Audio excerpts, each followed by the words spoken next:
teori yang paling dikenal dari William James namanya the will to believe. Kalau Nietzsche kan will to power.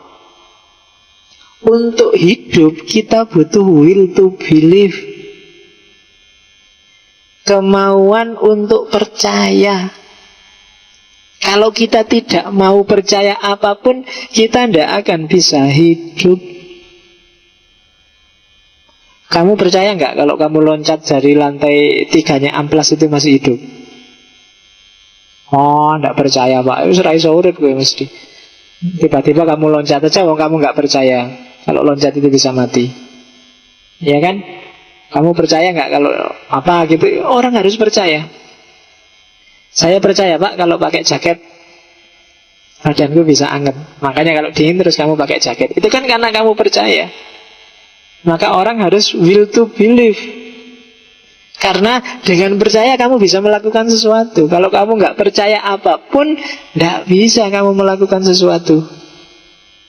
Apa kamu percaya dengan makan itu lapar mau hilang? Percaya Pak. Kan gitu. Saya percaya Pak dengan makan. Kalau nggak percaya kan kamu akhirnya nggak makan. Jadi orang sebenarnya hidup itu tidak berdasarkan rasio. Rasio itu datangnya belakangan. Yang pertama datang justru belief. Apa saja yang kamu percayai. Dalam banyak hal, nggak cuma dalam agama. Karena percaya dengan keroan, maka kamu keroan kalau masuk angin. Ada yang tidak percaya dengan keroan. Ada yang tidak suka keroan di sini. Cobalah. Saya suruh cobalah karena ini pragmatisme. Kalau tak jelaskan enaknya keroan, tidak nyambung. Keroan aja. Kamu harus will to believe. Kalau kamu nggak percaya kan nggak akan keroan. Tapi begitu kamu percaya, kamu akan keroan. Teori gravitasi misalnya, itu kan teorinya Newton. Dan kamu percaya saja kan dengan Newton. Apa kamu melakukan penelitian sendiri kayak Newton? Kan enggak. Iya Pak, saya percaya. Will to believe. Jadi nyawanya hidupmu ada pada will to believe. Oke. Jadi kenapa? Karena kita harus melakukan sesuatu. Dan kita tidak bisa melakukan apa-apa kalau kita tidak percaya apapun. Kalau kamu nggak percaya bahwa berkeluarga itu bermanfaat, ya kamu tidak akan dapat apa-apa. Dan kamu mungkin nggak nikah. Wong kamu nggak percaya. Saya tidak percaya perempuan Pak, tapi bolak-balik nyari pacar. Ayo. Itu berarti tidak koheren. Kalau tidak percaya perempuan, ya jangan nyari pacar. Itu berarti kamu percaya perempuan bisa bikin kamu senang. Lawan jenis bisa bikin kamu bahagia. Kalau bilang tidak percaya tapi masih nyari pacar terus, yuk itu apa, kalau di tempat saya namanya kayak bambu diinjek, prek. Iya, saya dapat istilah baru kemarin dari kampung kan gitu. Lagi ngomong asik-asik, alah koyok pring tidak. Apa pring tidak? Prek gitu. Oke.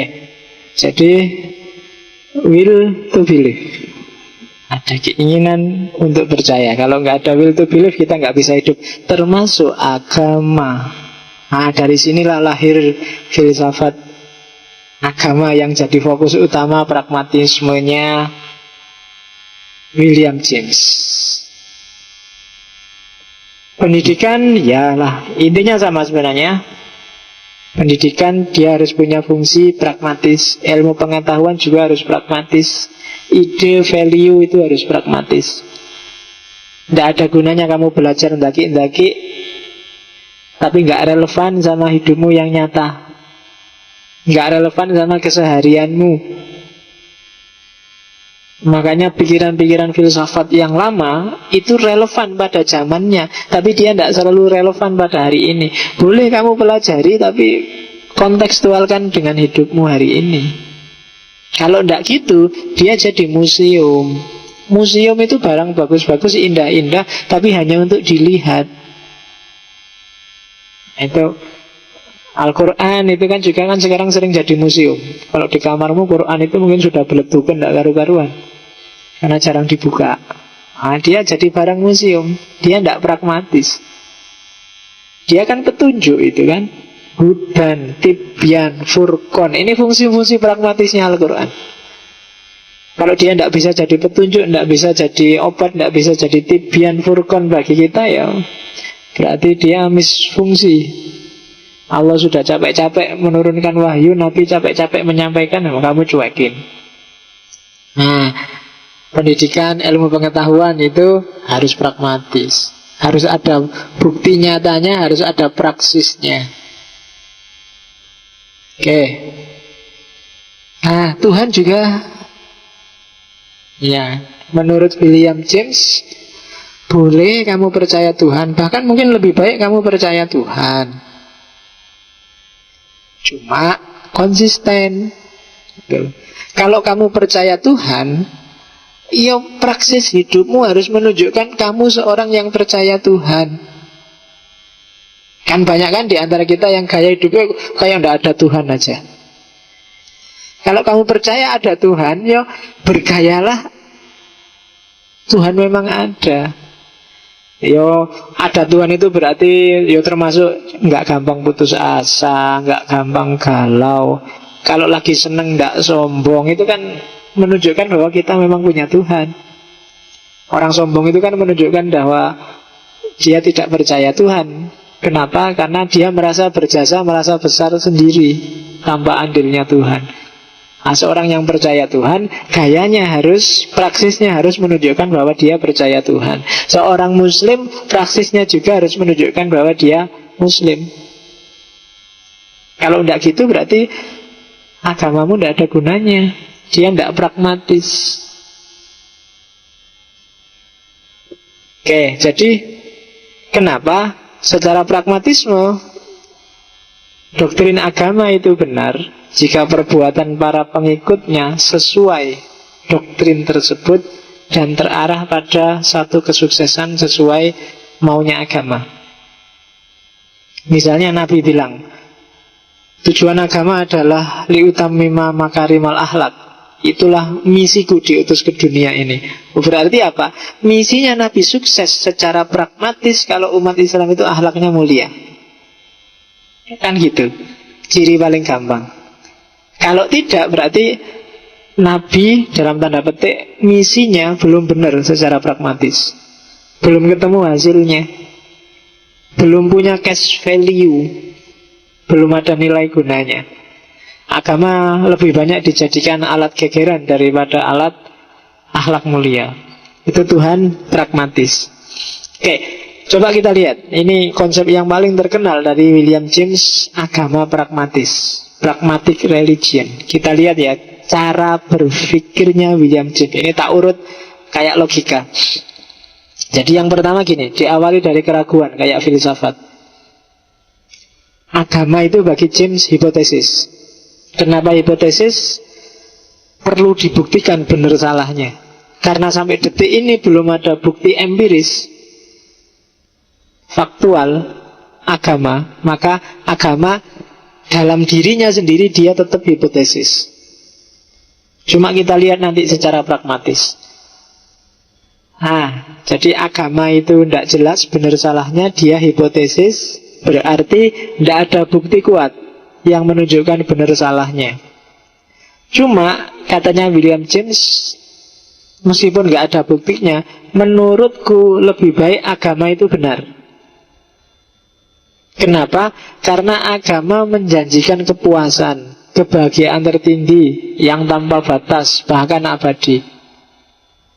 Kalau agama benar kita dapat dua hal yang luar biasa, kepuasan dan kebahagiaan. Itu kan enak.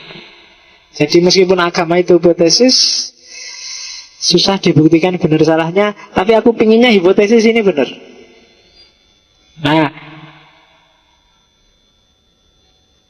kalau agama benar, aku tenang, aku lebih tenang, dan aku bahagia. Tapi kalau agama ternyata keliru, aku kan jadi galau. Wong selama ini aku percaya agama itu benar. Maka aku lebih suka agama itu benar, karena secara jiwa nih dia lebih pragmatis, lebih bermanfaat untuk jiwaku.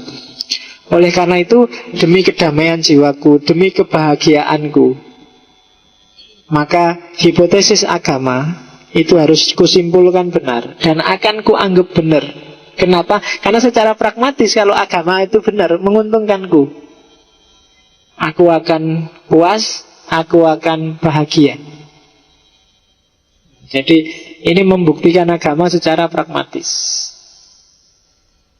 Kok ternyata tidak puas dan tidak bahagia, ya berarti agama tidak benar. Tapi aku pinginnya tetap benar. Jadi itu beragama secara pragmatis. Oke. Nah, ini yang penting. Ini tahapan-tahapan agama pragmatis. Ini diambil dari varietis. Orang beragama itu kan percaya pada Tuhan. Dengan percaya pada Tuhan, dia akan masuk ke step kedua, damai, batinnya tenang. Hidup ngapain ngoyo, hidup ngapain galau, hidup ada Tuhan, batinnya tenang. Kalau sudah tenang, biasanya dia bisa pasrah, tidak kemerungsung, tidak, pokoknya sudahlah, pasrahkan aja semua pada Allah. Dengan memasrahkan semua pada Allah, dia akan merasa bahagia. Dia akan merasa bebas. Bebas itu dalam arti freedom from, bukan freedom for. Bebas dalam arti bebas dari dunia, keterikatan dengan materi, bebas, kan itu. Kalau aku sudah bebas, maka hidupku hanya tinggal hidup bersama Tuhan, berlandaskan cinta dan harmoni. Kalau sudah nyampe ke level kelima itu berarti sudah matang keberagamaan kita. Jadi mentah tidaknya keberagamaan kita ditentukan oleh kita ada di step yang mana. Batin kita sudah tenang belum? Kalau belum berarti kita masih ada di level 1. Tapi kalau sudah tenang, saya tenang Pak, sudah damai batinku Pak, itu berarti kita level 2. Atau tidak cuma tenang, sekarang semua saya pasrahkan pada Allah, berarti kita nyampe level 3. Kemudian bahagia dan bebas dari apapun. Enggak Pak, kekayaan enggak menarik saya lagi, dunia enggak menarik saya lagi. Pokoknya dunia itu kayak katanya Ali bin Abi Thalib, dunia itu sudah tak talak 3 sudah. Kan gitu kalau Ali bin Abi Thalib di Nahjul Balagha kan gitu. Ya dunia, huri, wairi, lakot tolak tuka salah satan. Nah, itu Ali bin Abi Thalib. Wahai dunia, jangan goda aku, goda yang selain aku aja, karena kamu sudah kutalak 3. Dunia ditalak 3. Ini berarti apa? Bebas dari keterikatan. Apa? Bebas dari keterikatan itu bukan berarti nggak punya loh ya. Istri boleh cakep tapi nggak terikat oleh istri.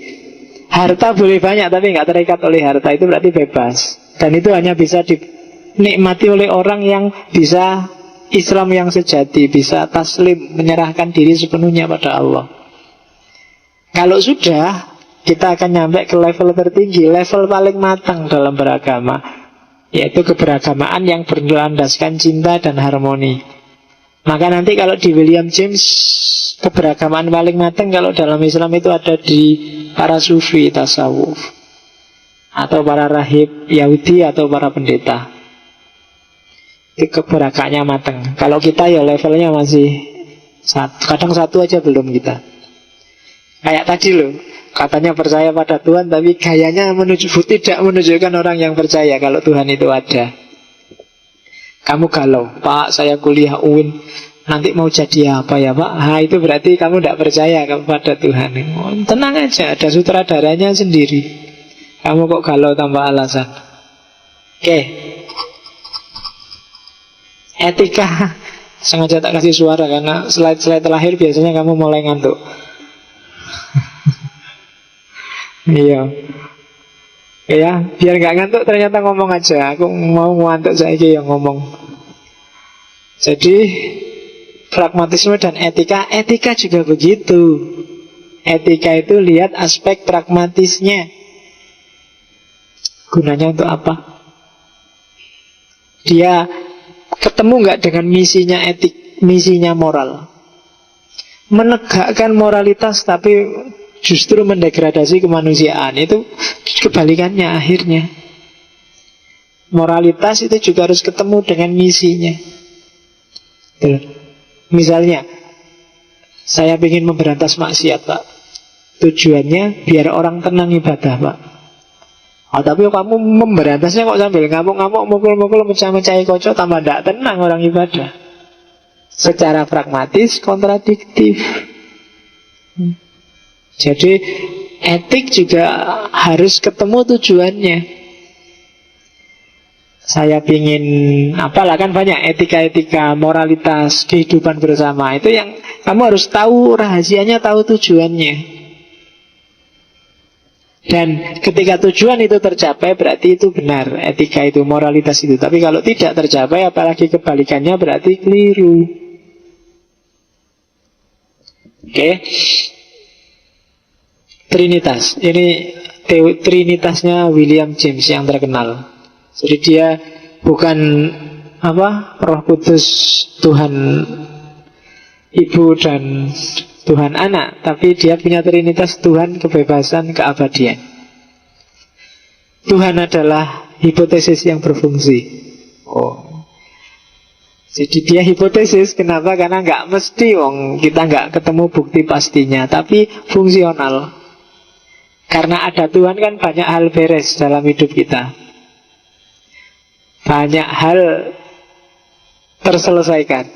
Kalau nggak ada Tuhan mungkin kita lebih pontang-panting lagi.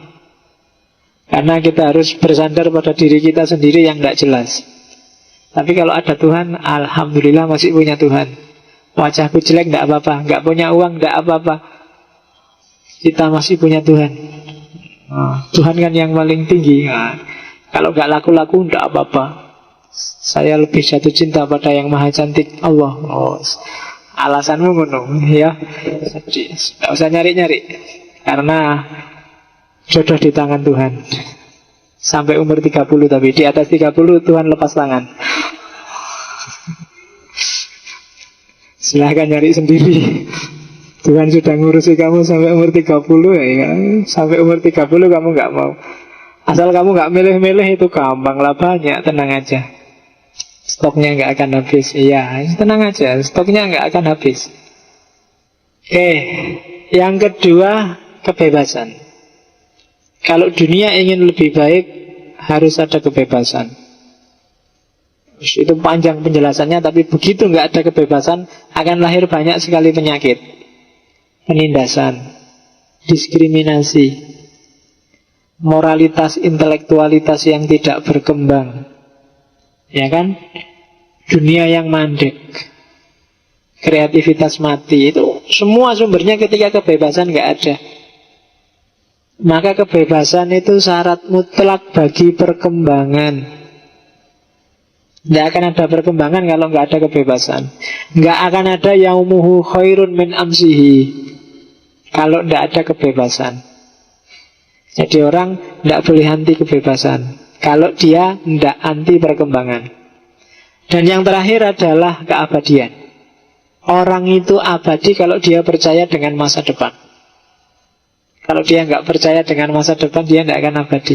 Kalau kamu, Pak, saya tidak tahu ya besok masih hidup apa enggak, itu kamu mesti nggak mau berjuang.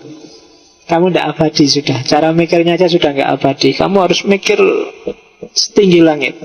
Gantungkan cita-citamu kan itu. Mimpilah setinggi-tingginya kan gitu. Makanya habis ini mari kita tidur. Karena mimpi setinggi-tingginya itu kan harus tidur dulu. Makanya mari kita tidur. Jadi harus percaya pada masa depan. Itu keabadian. Ada banyak sebenarnya peribahasa quotes dari William James. Yang pertama, coba diperhatikan, ini agak unik.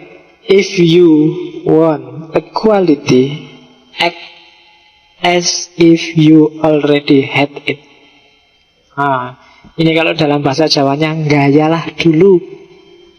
Kalau kamu ingin jadi filosof, sekarang kan belajar filsafat ini, akan lebih cepat jalannya kalau kamu gayalah kayak filosof. As if you already hate it.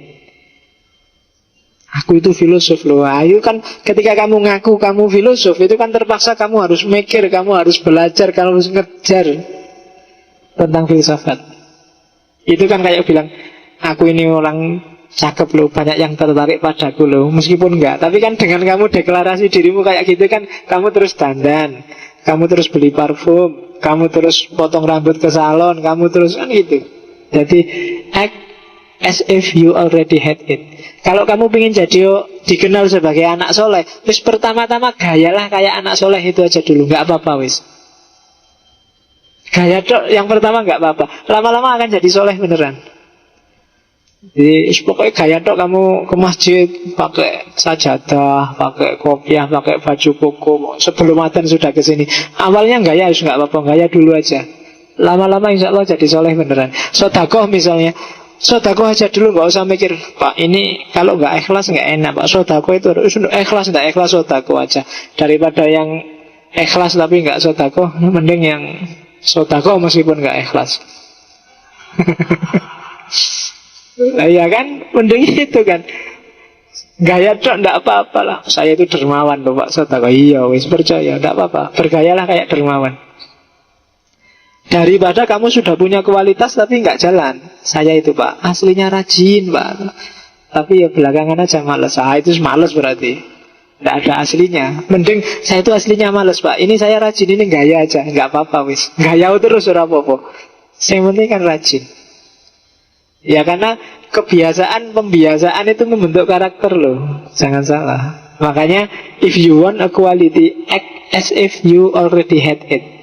Begitu kamu ngaku saya filosof loh, itu kan kamu memaksa dirimu sendiri dalam banyak hal untuk jadi filosof. Kalau ada orang tanya filsafat, wah aku nanti kalau ditanya gak bisa jawab, izin aku. Nah terus kamu jadilah belajar-belajar, baca-baca, nyari buku-buku filsafat. Jadi act as if you already had it. Yang kedua, wisdom is learning what to overlook. Oh ini kebijaksanaan benar ini, tapi definisi yang berbeda dari William James. Kebijaksanaan itu adalah kamu belajar apa yang harus kamu lewatkan, apa yang harus kamu buang, apa yang jangan kamu urusi. Belajarlah mana saja yang jangan kamu urusi. Kita itu kan sering usil, apa-apa diurusi, pengen ngerti segala sesuatu A sampai Z.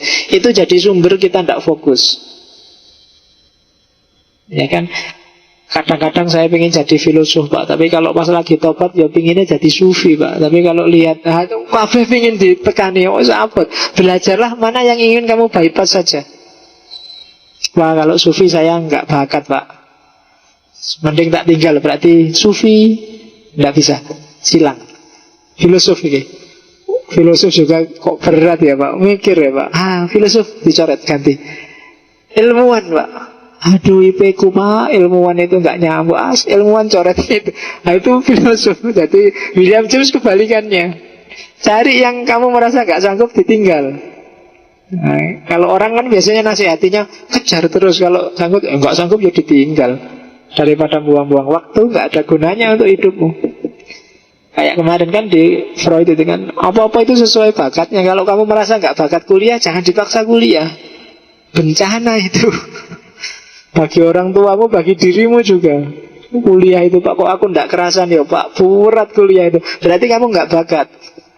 Struktur DNA-nya memang bukan untuk kuliah. Mungkin untuk jadi yang lain, apa jadi filosof, sastrawan, apa jadi apalah. Jadi belajarlah apa yang harus kamu bypass, apa yang harus kamu lewatkan. Banyak hal penting, banyak hal menarik, banyak hal menggiurkan, tapi kamu harus milih mana yang ingin kamu tangani. Itu kayak kuliah di kampus itu loh. Setiap dosen bilang mata kuliahnya penting. Iya kan? Gak ada dosen yang bilang anak-anak nggak usah belajar serius-serius, mata kuliahku ini tidak terlalu penting. Ini nggak ada kan gitu. Selalu bilang ini penting loh ya. Ini kalau kamu butuh ini cari lah, kabeh penting. Tapi kamu yang cerdas mencermati bahwa itu penting sih Pak, cuma tidak untukku. Yo aku sekedar lulus saja kalau mata kuliah ini, tapi mata kuliah ini aku harus bagus karena ini itu loh. Jadi learning what to overlook. Apa yang harus kamu lewatkan. Dan yang terakhir, the study of the abnormal is the best way of understanding the normal. Jadi untuk memahami, ini kebalikannya, cara belajar wali aneh. Untuk memahami yang normal, belajarlah yang tidak normal. Untuk memahami kebaikan, jangan cari kebaikan, tapi carilah mana yang jelek. Oh itu jelek. Berarti kalau nggak gini, itu berarti yang baik. Jadi tentang kesolehan, daripada kamu belajar gimana caranya jadi anak soleh, belajarlah apa saja sih kriteria anak yang tidak soleh itu, dan hindari itu, otomatis kamu sudah jadi anak soleh. Kalau kamu ingin jadi filosof, daripada kamu capek-capek belajar syarat-syaratnya filosof, belajarlah ciri-cirinya orang yang anti filsafat. Oke, jadi itu, to study the abnormal is the best way of understanding normal. Jadi caranya begitu. Oke ya, paling nggak dapat 3 itu. Paling nggak kita dapat pelajaran, kita harus gaya lah paling nggak, untuk bisa jadi manusia yang pede ya. Kelemahannya orang-orang hari ini, apalagi mahasiswa kan biasanya nggak pede. Kalau di kelas kursi yang penuh duluan selalu yang di belakang. Di mana-mana. Saya dulu sering kalau misalnya mau ada bawa kitab kuning, dulu saya nek di pondok kan ngajinya pakai kitab kuning. Oke, silahkan. Ada yang sanggup baca? Biasanya kalau sudah ada yang sanggup itu podo ningguluk kabeh. Nggak mau ngadep dosennya, khawatir ditunjuk. Ayo dibaca gitu. Ningguluk kabeh. Semua gayanya buka-buka, baca-baca gitu. Nggak ada yang berani ngadep ke depan. Padahal kalau pengen pinter, gaya dulu. Wah, saya duluan pak yang baca. Gitu, nggak apa-apa. Meskipun cuma gaya begitu, baca salah kafe orang apa-apa, tapi kan menang gaya. Jadi itu kan bahasa lainnya William James, mending bodoh tapi gaya daripada pinter tapi minder. Kebalikannya. Karena pinter tapi minder itu tidak akan berkembang, tapi bodoh tapi gaya lama-lama jadi pinter dia. Semula cuma acting jadi orang pinter, lama-lama pinter beneran. Jadi kalau kamu diskusi di depan merasa nggak mampu, anggap aja ini sedang acting kok, gitu aja. Jadi apa-apa itu kan kalau sekedar gaya kan enak. Kamu nembak pacarmu, ini cuma acting, ditolak juga nggak apa-apa, kamu acting aja kok. Oke. Iya, ini cuma gaya, jadi nggak bisa sakit. Ya kalau kamu serius kan sakitnya di sini, tapi kalau cuma acting aja kok, apa susahnya sih kan gitu. Jadi act as if you already had it.